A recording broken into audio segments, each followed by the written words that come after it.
Hello class, today I am going to teach about the subject Business Organization, class 12, chapter 6 and its part first. In this video we will discuss about a new chapter, Import Trade, course of import trade transaction. It means that what are transactions are used for doing import. Procedure of transaction in import trade. The procedure to be followed while importing the good is as follows. कौन कौन से procedure we have to follow before for doing import. First is obtaining import license. This is a very important. Before doing any business we should have a license. Before license we cannot do any work, and this work cannot be performed as valid. License is very important, and this is issued by the Government of India, and the three following object has to follow. First is import of only highly essential goods or commodity. Only those goods we can import it which are very essential commodities for a country. Second is a better utilization of foreign investment and limited foreign exchange resources within the countries. Only those resources we can import it which are very essentials and which can utilize in better form. Third is providing protection to indigenous industries. We have to protected indigenous industries. Indigenous industries are those industries which are produce goods in any countries. So we can only imported those goods which are not available in my country, and we should protect our goods. We have to take permission from the Ministry of Commerce before doing any exporting and importing of the goods. Second point is obtaining foreign exchange. The importer after obtaining import license make arrangement to obtain foreign exchange of the value of import. For this purpose we have to give an application to RBI and Central Bank approval. After this approval, Exchange Bank give a necessary amount of foreign currency to the exporter. We know that exporter has to pay rupees in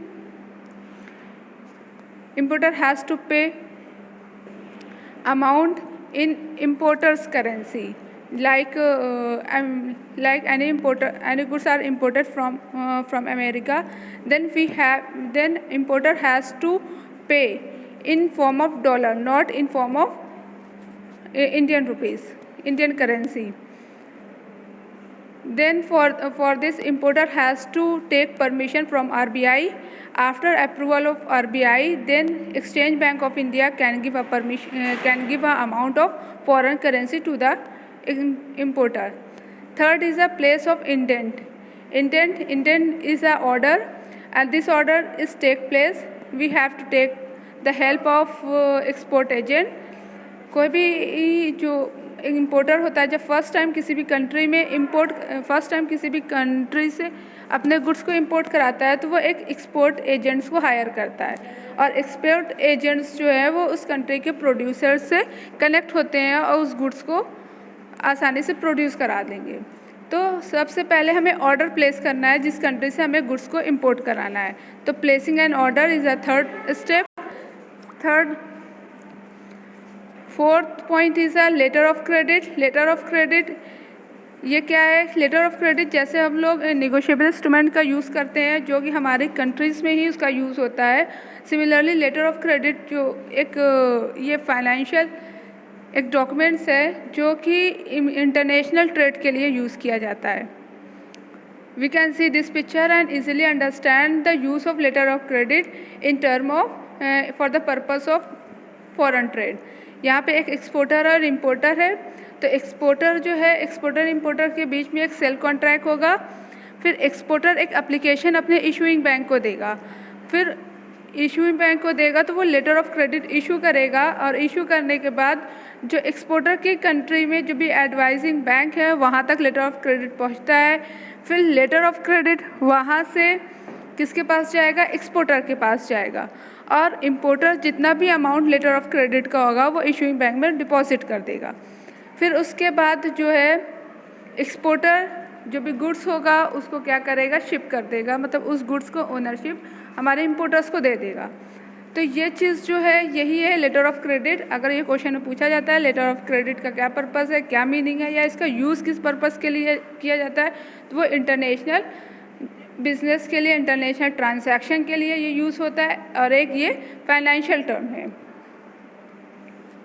fifth point है exporting agent. Exporting agent कौन होते हैं? The exporting agent on receiving the indent start collecting the goods according to the direction given in the indent. जो indent में, जो order में दिया गया है डायरेक्शन, उसी के डायरेक्शन के हिसाब से एक्सपोर्टिंग एजेंट जो है गुड्स को बनाना, कलेक्ट करना स्टार्ट कर देते हैं। 6 पॉइंट है रिसिट ऑफ नेसेसरी डॉक्यूमेंट्स। कौन कौन सी चीज़ की, कौन कौन सी डॉक्यूमेंट बहुत ही नेसेसरी होती है इस इम्पोर्ट ट्रेड के लिए, इम्पोर्ट ट्रेड प्रोसीजर्स के लिए। On receiving the letter of advice from the export agent, importer will obtain documents like a bill of leading, foreign bill of exchange. तो ये सारे चीज़ जो है bill of leading, foreign bill exchange, ये सारे चीज़ को कलेक्ट करता है जब उसको ऑर्डर कंफर्म हो जाता है। So that may take the delivery of the good when they arrive at the port. जब गुड्स पोर्ट तक पहुंच जाता है तो वो इन्हीं सारे डॉक्यूमेंट्स को शो करके अपने गुड्स को डिलीवर कर लेगा। 7 पॉइंट है appointed of clearing agent. Clearing agent कौन अपॉइंट करता है? इम्पोर्टर्स अपॉइंट करते हैं। Before the goods are clear from the port, certain legal formalities are to be performed. In order to save the time and difficulties, importer appoint a clearing agent. जब goods port तक पहुंच जाता है तो importers जो है एक person को अपॉइंट करता है जिसको बोलते हैं क्लियरिंग एजेंट, और वो पर्सन जा करके गुड्स को पोर्ट से रिसीव करता है। कभी कभी इम्पोर्टर्स खुद ये काम कर सकता है, और कभी उसको अपने टाइम को, डिफ़िकल्टीज़ को सेव करने के लिए कि उसके पास इतना टाइम नहीं होता है इम्पोर्टर के पास कि वो गुड्स को जाकर डिलीवर करे, रिसीव करे, तो वो इम्पोर्टिंग एजेंट, क्लियरिंग एजेंट्स को अपॉइंट कर लेता है। 8 point is the formalities by the clearing agent. Clearing agent की क्या क्या फॉर्मेलिटीज़ है? तो फर्स्ट है endorsement by the shipping company. The clearing agent after receive the documents approach the shipping company, present the bill of lading for endorsement in his favor. On endorsement, representative of the shipping company direct the captain to deliver the goods to the person presenting the bill of lading. Bill of leading में जिस person का नाम लिखा होता है, clearing agent ship company के पास जाता है और इन सारे बिल ऑफ लीडिंग्स को दिखाता है, और जिसके नाम पर बिल ऑफ लीडिंग बनी होती है उसके नाम पर वो जो है वो रिसीव कर लेगा गुड्स। सेकेंड है बिल ऑफ एंट्री, वो दिखाएगा। बिल ऑफ एंट्री क्या होता है कि बिल ऑफ एंट्री जैसे कि जब गुड्स जो है इंपोर्ट होता है जिस कंट्री में, तो वहाँ के क्लियरिंग एजेंट्स को उसकी इंपोर्ट ड्यूटीज़ पे करना होता है। जब इंपोर्ट ड्यूटीज़ पे हो जाती है तो बिल ऑफ एंट्री जो है कस्टम अथॉरिटीज़ इसको इशू करती है, जो 3 कलर के होते हैं, ब्लू, ब्लैक एंड वायलेट। और ये जो है ब्लू, ब्लैक, जो वायलेट, ये 3 कलर के प्रिंटेड जो डॉक्यूमेंट्स होता है वो किस फॉर्म में होगा? जैसा गुड्स होगा उस हिसाब से वो उस कलर का प्रिंट दिया जाएगा, तो बिल ऑफ एंट्री यूज़ किया जाता है। तो अगर हम ये देखें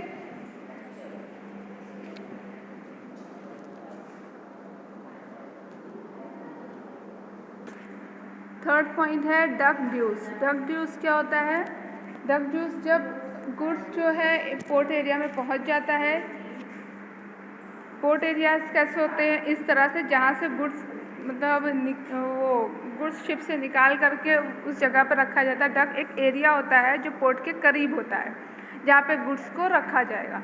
after paying the import duty, the clearing agent will fill the dock challan in duplicate for the payment of dock dues. Dock dues को पेमेंट करने के लिए वो डक चालान जो कि डक जो अथॉरिटीज़ होते हैं वो इशू करते हैं।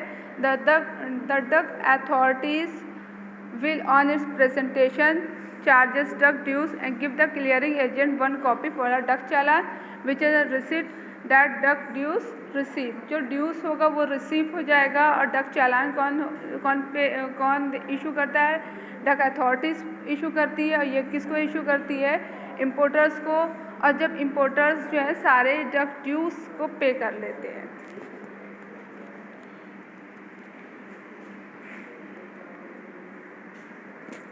नाइन्थ पॉइंट है taking delivery of goods by clearing agent. The clearing agent, after completing all the above mentioned formalities, present the following document before the captor of the goods for obtaining delivery of the goods। तो यहाँ पे clearing agent सारे formalities को, सारे documents को present करते हैं ship के कैप्टन को। कौन कौन से? Bill of lading, bill of entry, एक copy, one copy of bill of entry, a copy of the dock चालान। ये सारी चीज़ को प्रेजेंट करने के बाद जो कैप्टन है शिप का वो क्या करता है? गुड्स को अनलोड कर देता है, परमिशन दे देता है कि गुड्स शिप से अनलोड कर लिया जाए, निकाल दिया जाए, जैसा अगर वो सारे डॉक्यूमेंट से सेटिस्फाइड है। 10 पॉइंट है sending goods to the importers.